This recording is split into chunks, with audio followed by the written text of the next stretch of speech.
উর্ফে নিচে সব বাত খালি মশার কয়েল, উর্ফে নিচে সব বাত। আমার খেতো আজ্ঞা দিছে বেটা। ভাই হ্যাঁ ভাই, কি লাগবো? এই লিস্টে যা আছে দেন। ভাই পরে কথা কই। ভাই আমি তো মূর্খ, আপনি একটু কয়ে দেন।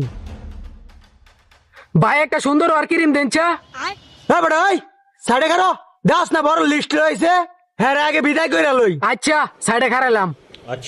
বেবি লোশন, মেরিল, আইল্যান্ড, রেশমি চুরি। ভাই একটু আসতে বলেন, জিনিসটা আমি প্যাকেট করে দেই। ভাই এই যে আইলেন দিছি, পরে কি ভাই? হ্যাঁ ঠিক আছে, আরিয়া দেন, একটা পন্স ক্রিম দেন, আরেকটা ফেস ওয়াশ দেন, আরেকটা পারফিউম দেন। জি ভাই দিতাছি। এই যে ভাই দেখেন সবকিছু ঠিক আছে নাকি? কি হইলো ভাই? ভাই এনো তো আরো লেহা যে